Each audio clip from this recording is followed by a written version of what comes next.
two gentlemen from each team sitting and two standing. So we have two British men. And I would like two people sitting and two people standing. Okay, gentlemen, would you like to sit here and then standing on?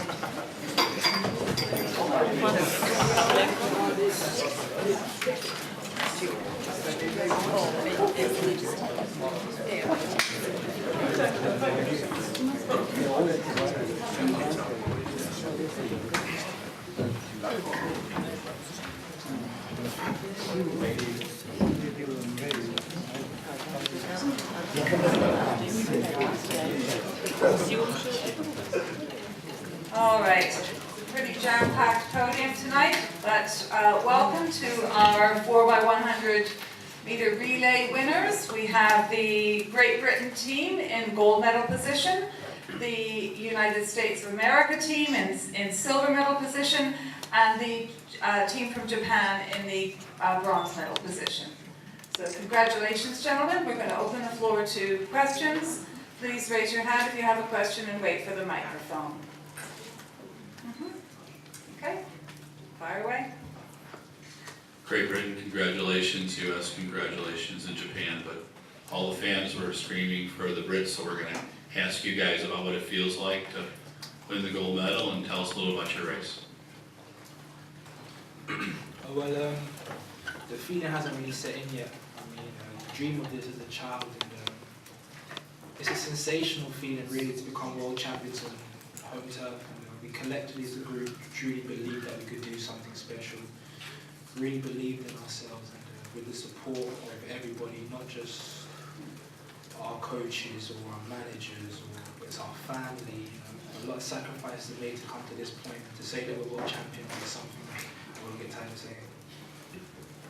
Yeah, it's just unbelievable, really. It's a once-in-a-lifetime opportunity for us. We're never going to get a World Championships in our career at home again, so we wanted to take the opportunity. We've all had kind of ups and downs through the championships and through the season, and to come out tonight and be against world-class teams and get on top of the podium is unbelievable, and we're just so happy and proud of our accomplishments.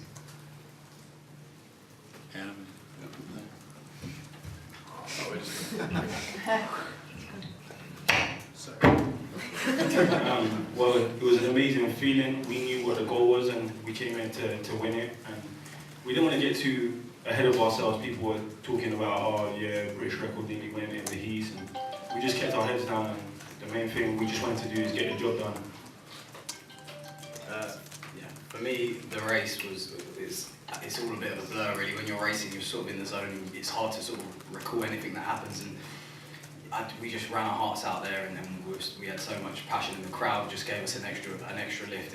I've never run. The last time I felt like that was London 2012, and yeah, it was a fantastic feeling. We're so glad we could do it, not just for ourselves, for the rest of the relay guys, and there's so much hard work that goes into what you see. You only see us four guys running, and so many people put in so much hard work, and it's nice to come away with the gold for those guys. So yeah, it's fantastic. Right. Any questions? Yes.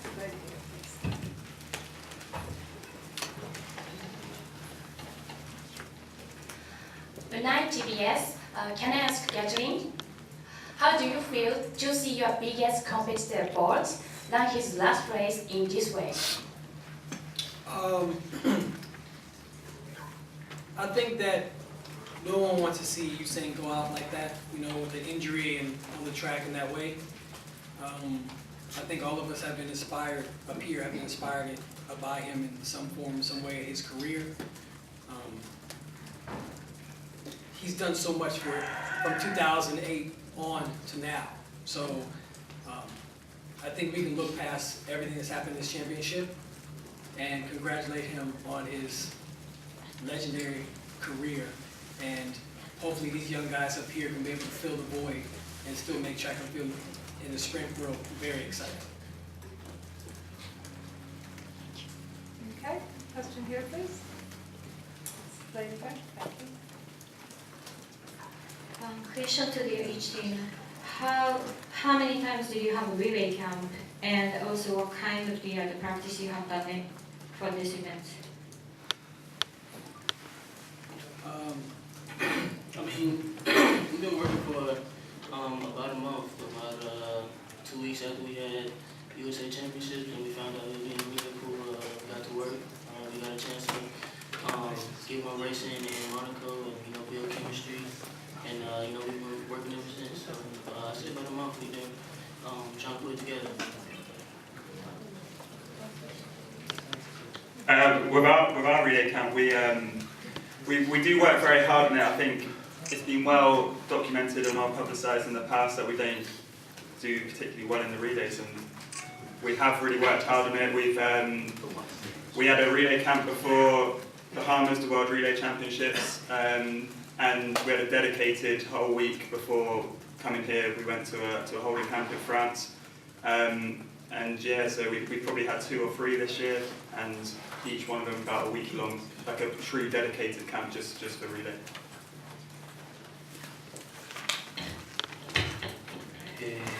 3月に合宿を短距離選手を10人ぐらい集めて、いろいろ想定した標準で練習しました。We have pre-game training camp in March with a track and field or sprint team in March. はい、で代表が決まってから4月に合宿をやってリレーの練習を2回やりました。And then after the young team selection was made, we had another training camp in June to do some relay baton training. 毎回科学館とミーティングをして、細かくバトンのタイムだったりを映像で見ながら分析してやってます。And we've had so many meetings with the team, watching the videos and trying to figure out how to do the batons and stuff.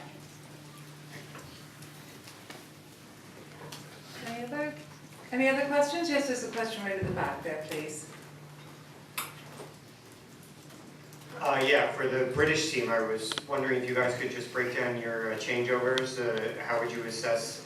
Obviously, you won, but how did they come off for you guys? Do you want to hold this one?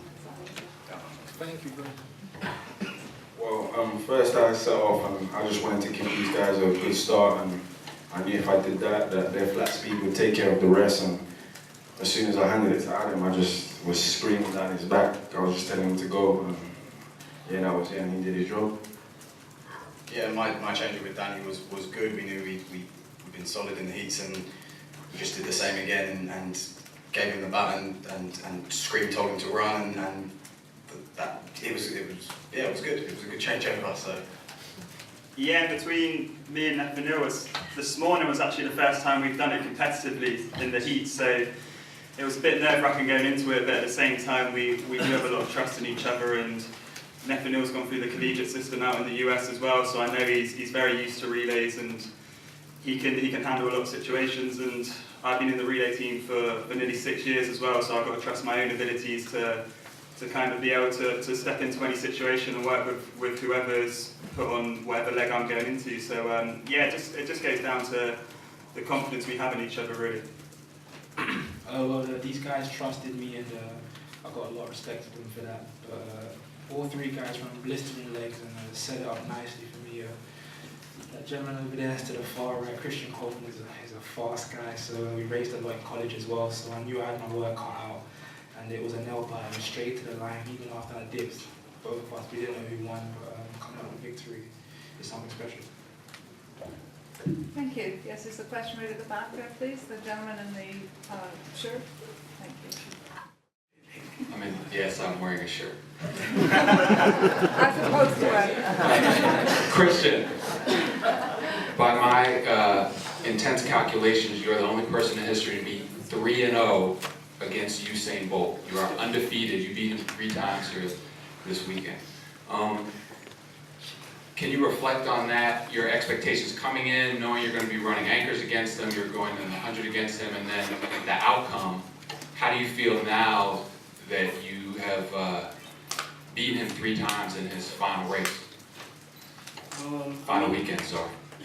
I mean, to be honest with you, I haven't even, thought about that. Like, Gas said, he's, pretty much a legend. He's inspired all of us. And, for some of us young guys, he's somebody that we looked up to throughout our whole careers. And so just to, come to this meet and knowing, what was at stake and it being his you know, his farewell tour. You know, I was just blessed to be here, be on the line with him. And, you know, that was just something special to come across the line in front of him. So, you know, undefeated record. But it's something that, you know, I tell my grandkids one day or something like that. So it's pretty special.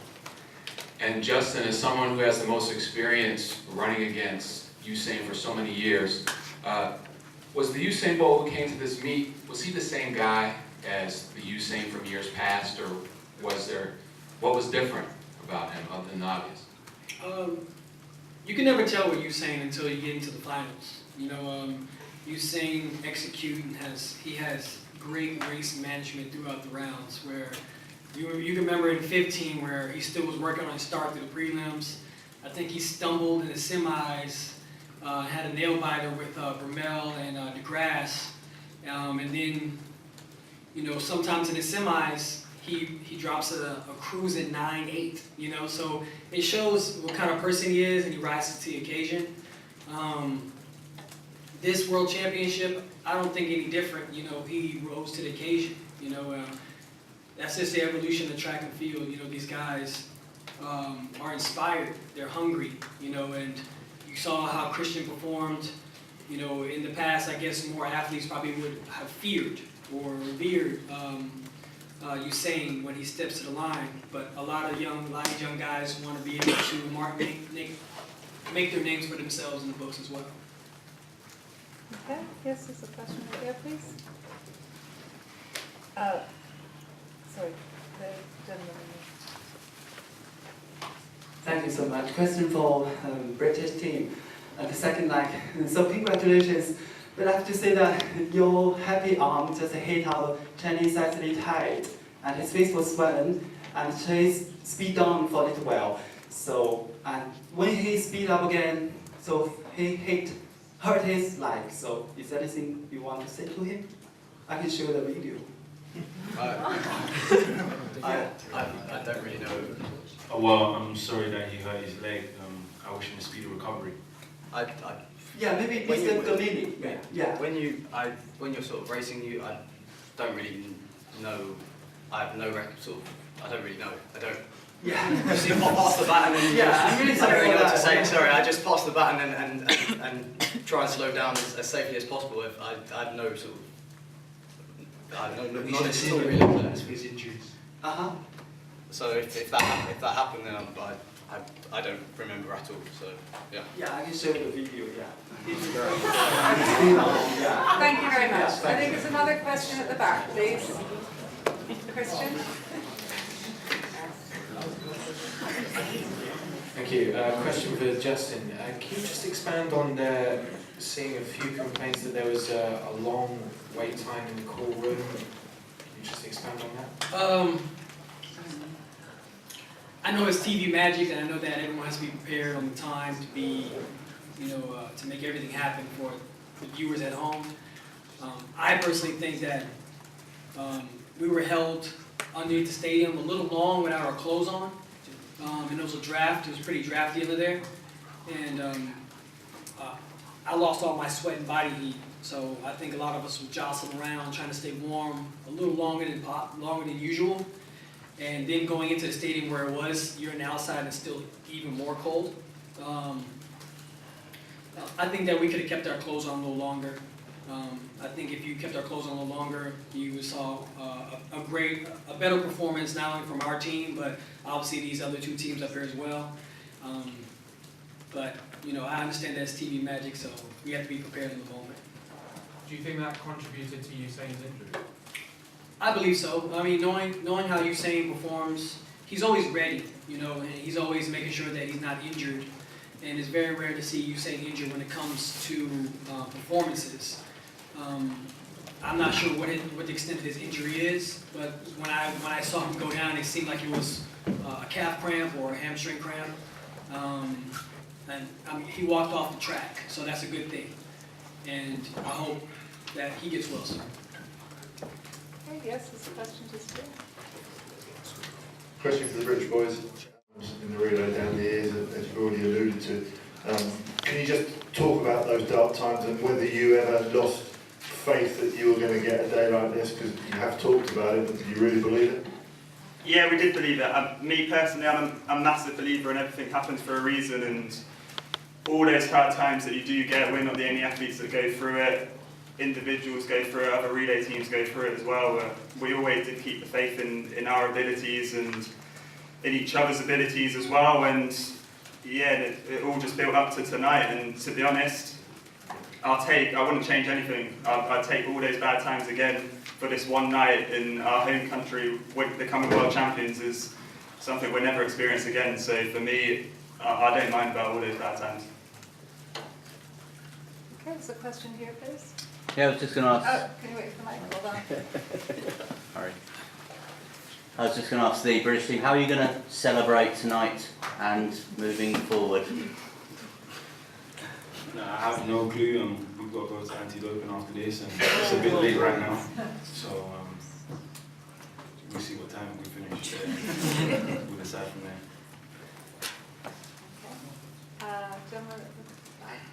Congratulations to all the teams. My question is for Team Great Britain. Great Britain won the gold in the Olympics in this event in 2004. It was seen as a shock or a one-off then. Maybe you weren't expected to win here, maybe, but what can you do now to really establish yourselves in the same kind of breath as Team USA or Team Jamaica in the relay and even in the individual sprints? To be honest, we're a very young team. I mean, I'm the oldest in the team at 26, so I mean, hopefully we're still developing. I mean, I hope I haven't reached my peak, and I'm sure these guys haven't either. So we just got to keep pushing each other. As a nation, we are getting stronger. We need to get more individual finalists. We need to start winning medals individually as well. But we can push each other in our own national championships. We can push each other when we get to the international championships and try and be the best in our country when we get to the championships. And then we will still come together as a team, and I think we will still develop over the next few years, and hopefully we won't have to wait another 13 years for a global title. And the way things are going, I don't think we will have to, but there are great countries that we're going against as well, so it's not just like we're not running well, we've got to contend with the best athletes in the world. So yeah, hopefully we can win more global titles, but at the same time we realise it is very difficult to do that. Okay, the lady just there. It is a question for Japanese team. It is the first ever medal for Japan in relay competition. What does this success mean for you?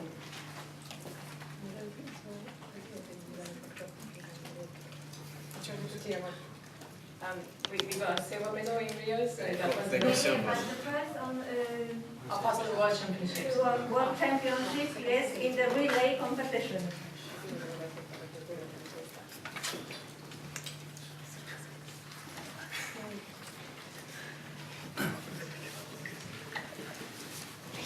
去年の、オリンピックに引き続きメダルが取れたということはものすごく日本チームにとっての大きなことだと思います。Obviously, after winning the silver medal last year at Rio, getting a bronze medal again this time at the World Championships is really very much honoured to us. Okay, thank you very much, Lyd. Oh, okay, one last question, and this will be the last question. It's just one very quick question for Justin. You smiled when reference was made to 2004. You were in that team. Yes, I'm definitely dating myself. I was on the 2004 Olympic team when we lost to Great Britain in pretty much the same fashion. Yeah. With Maurice Green. So I don't even know what these guys were. What were you guys doing in 2004? Were you in grade school? What? We're in grade school. Yeah. So yeah, I've been around a long time. Okay, thank you very much, ladies and gentlemen. It's really very hot up here, and I think we all